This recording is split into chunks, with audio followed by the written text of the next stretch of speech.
2024 లేదా 25లో డిగ్రీ లేదా బీటెక్ చదివారా? సాఫ్ట్‌వేర్ జాబ్ కోసం ఎదురు చూస్తున్నారా? అయితే కోడ్ జ్ఞాన్ 100 డేస్ కోర్సులో చేరండి, జాబ్ సాధించండి.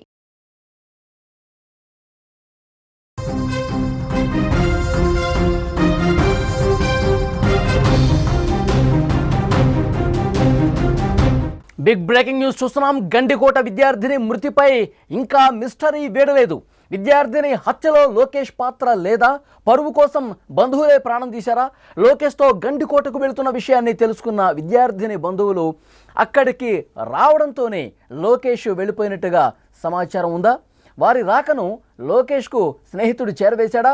భయంతో విద్యార్థినిని అక్కడే వదిలేసి లోకేష్ బయటకు వచ్చేశాడా?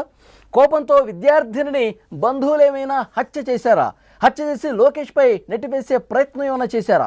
పోలీసు శాఖ చేతిలో కీలక ఆధారాలు లభ్యమైనట్టుగా తెలుస్తోంది. విద్యార్థినిపై అఘాయిత్యం జరగలేదని ప్రాథమికంగా సమాచారం వస్తోంది. రోజుకు ఒక మలుపు తిరుగుతోంది ఈ గండికోట హత్యోదంతం. పరువు కోసం బంధువులే ప్రాణం తీశారా? ప్రస్తుతం ఈ కోణంలో దర్యాప్తు కొనసాగుతోంది. కడప జిల్లా గండికోటలో విద్యార్థిని హత్యోదంతం మరొక మలుపు తీసుకుంది.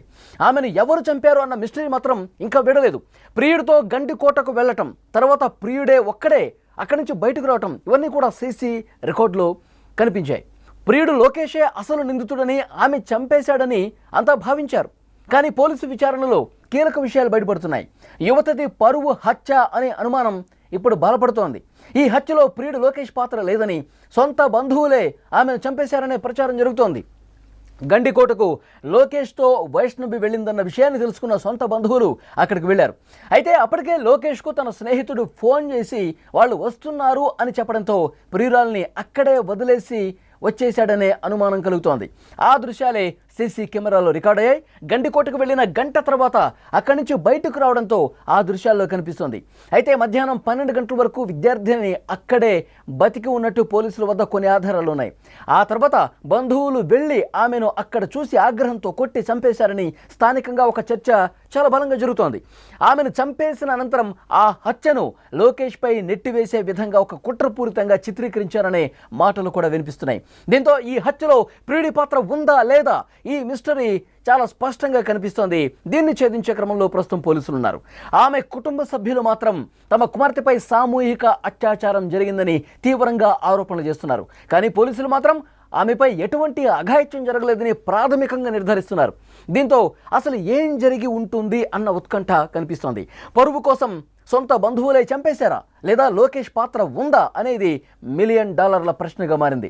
ప్రస్తుతం ఈ కేసు చిక్కుముడిని పోలీసులు విప్పుతున్నారు. అన్ని ఆధారాలు ఒక్కొక్కటిగా సేకరిస్తున్నారు.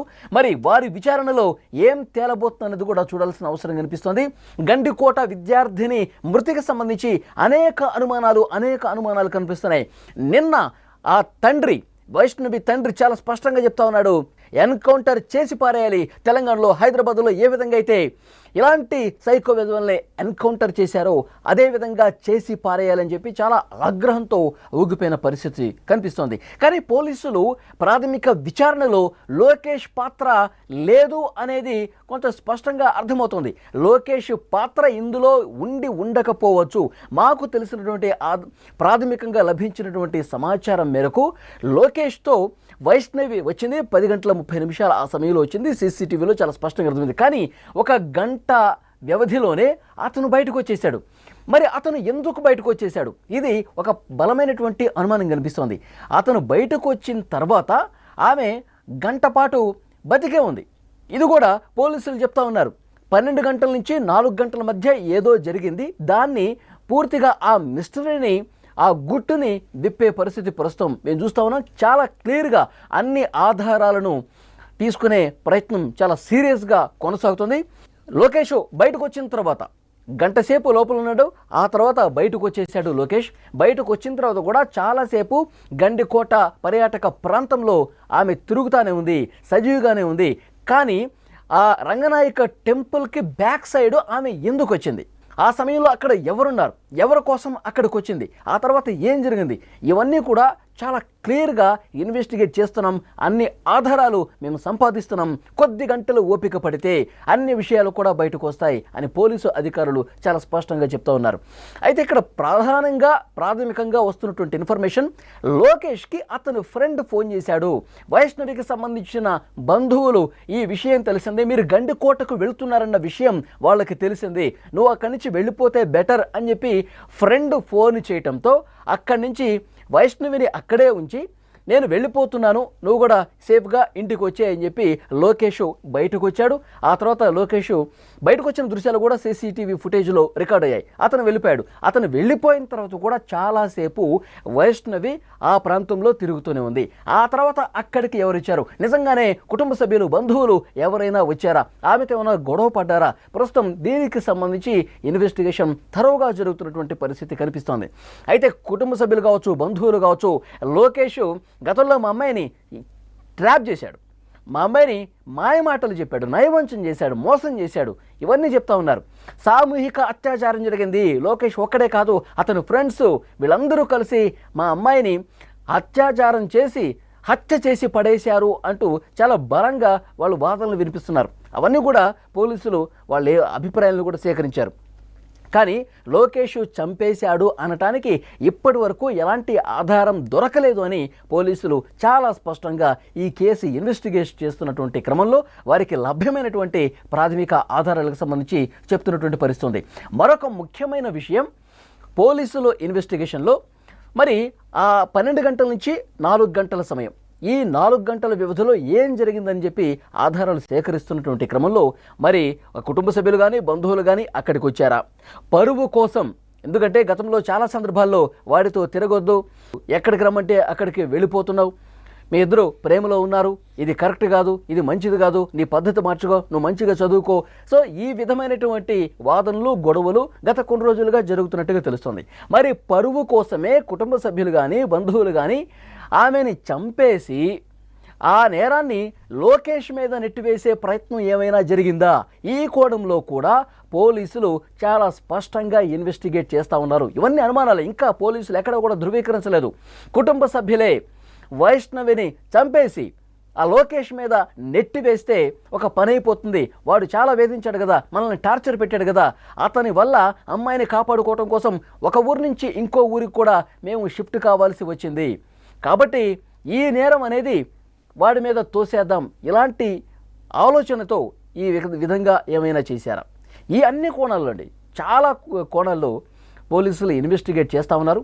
మరొక ముఖ్యమైన విషయం ఏంటంటే, వైష్ణవి మీద అత్యాచారం జరగలేదు అనేది పోలీసుల ప్రాథమికంగా చెప్తున్నటువంటి సమాచారం. నిన్న పోలీసు అధికారులతో సుమన్ టీవీ నేరుగా మాట్లాడింది. ఇప్పటి వరకు ఉన్నటువంటి లేటెస్ట్ ఇన్ఫర్మేషన్, వైష్ణవి మీద ఎలాంటి అత్యాచారం జరగలేదు అనేది మాకు ప్రాథమిక సమాచారం ఉంది.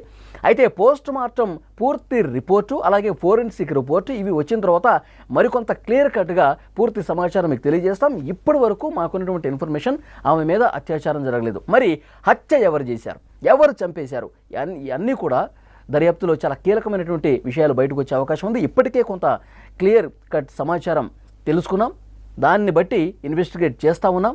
మరి కుటుంబ సభ్యుల పాత్ర ఉందా, బంధువుల పాత్ర ఉందా, లోకేష్ పాత్ర కూడా ఏమైనా ఉందా, ఆయన బయటకు వచ్చిన తర్వాత మళ్ళీ ఏదైనా ప్లాన్ చేసి ఈ విధంగా చేశాడా, అన్ని కోణాల్లో కూడా దర్యాప్తు చేస్తున్నాం. మధ్యాహ్నం 12 గంటల నుంచి లోకేష్ వెళ్ళిపోయిన తర్వాత కూడా ఆమె బతికే ఉంది.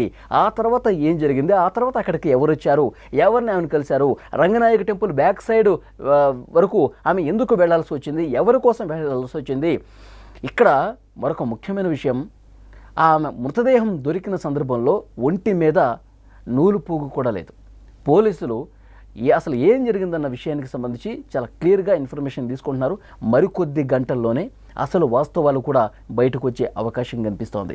సో పరువు కోసం కుటుంబ సభ్యులు కానీ బంధువులు కానీ ఈ విధంగా ఏమైనా చేశారా, లేదు అంటే కనుక లోకేష్ పాత్ర ఏమైనా ఉందా, అసలు వీళ్ళు ఇద్దరూ కాకుండా మూడో వ్యక్తి ప్రమేయం ఏమైనా ఉందా, ఉంటే ఆ మూడో వ్యక్తి ఎవరు. సో ఈ విధంగా అన్ని కోణాల్లో పోలీసులు చాలా స్పష్టంగా ఇన్వెస్టిగేట్ చేస్తూ ఉన్నారు. అన్ని అనుమానాలన్నింటినీ కూడా ముందు పెట్టుకొని ఆధారాలు సంపాదిస్తూ ఒక్కొక్కటి ఒకవైపు సీసీ ఫుటేజ్ కావచ్చు, తర్వాత ఆ మృతదేహానికి సంబంధించిన పోస్ట్ మార్టం కావచ్చు, ఫోరెన్సిక్ రిపోర్ట్ కావచ్చు, వాళ్ళ బంధువులు ఇస్తున్నటువంటి సమాచారం కావచ్చు, లోకేష్ ఫ్రెండ్స్ ఇస్తున్నటువంటి సమాచారం కావచ్చు, ఇట్లా అన్ని కోణాల్లో కూడా పోలీసులు చాలా సీరియస్గా ఇన్వెస్టిగేట్ చేస్తున్నారు. గండికోట పర్యాటక ప్రాంతంలో ఇంటర్మీడియట్ సెకండ్ ఇయర్ చదువుతున్నటువంటి గీతం కాలేజీలో చదువుతున్నటువంటి వైష్ణవి నూలు పోగు కూడా లేకుండా ఆ పర్యాటక ప్రాంతంలో ముళ్ళ పొదల్లో పడి ఉండటం రాష్ట్ర వ్యాప్తంగా సంచలనమైనటువంటి పరిస్థితి. సో వాస్తవాలు అతి కొద్ది గంటల్లోనే బయటకు వస్తాయి. ఎందుకంటే కొన్ని గంటల్లో ఆ forensic report, post mortem report కూడా బయటకు వస్తుంది. లోకేష్ని ఇప్పుడే చాలా సీరియస్గా విచారించిన పరిస్థితి. లోకేష్ ఇచ్చినటువంటి ఆధారాలు, అలాగే phone contact records, call data, ఎవరెవరు ఏం మాట్లాడారో ఆ సమయంలో ఇవన్నీ కూడా వెలికి తీస్తున్నారు. ఎవరి పాత్ర ఉన్నా సరే అన్ని నిజాలు అతి త్వరలోనే బయట పెడతామని చెప్పి చాలా స్పష్టంగా పోలీసులు చెప్తున్నటువంటి పరిస్థితి. కానీ ఇప్పటి వరకు అందినటువంటి సమాచారం ఆ అమ్మాయి మీద ఎలాంటి అత్యాచారం జరగలేదు. మరి ఎవరు చంపారన్న దానికి సంబంధించి ఆధారాలు సంపాదిస్తున్నాం అంటున్నారు. అలాగే లోకేష్ పాత్ర ఉందా లేదన్నది కూడా చాలా క్లియర్గా పిన్ టు పిన్ ఇన్ఫర్మేషన్ సేకరిస్తున్నాం. లోకేష్ వెళ్ళిపోయిన తర్వాత కూడా, లోకేష్ అక్కడ ఆ పర్యాటక ప్రాంతం నుంచి బయటకు వెళ్ళిపోయినటువంటి సీసీ ఫుటేజ్ రికార్డు కూడా ఉంది. అతను వెళ్ళిపోయిన తర్వాత కూడా ఈమె బతికే ఉంది. తర్వాత 1-2 గంటల పాటు ఆ ప్రాంతంలో తిరుగుతూ ఉంది, తచ్చాడుతూ ఉంది. మరి ఎవరి కోసం ఆమె వెయిట్ చేస్తుంది? ఇవన్నీ విషయాలు కూడా చాలా క్లియర్గా ఆధారాలతో సహా పోలీసులు సంపాదించే ప్రక్రియ చాలా వేగంగా జరుగుతుంది. ఆధారాలన్నీ లభ్యమైన తర్వాత, ఆ రిపోర్ట్స్ అన్ని వచ్చిన తర్వాత ప్రెస్ మీట్ పెట్టి పిన్ టు పిన్ ఏ నిమిషానికి ఏం జరిగిందో కూడా పోలీసులు చెప్పే అవకాశం కనిపిస్తోంది.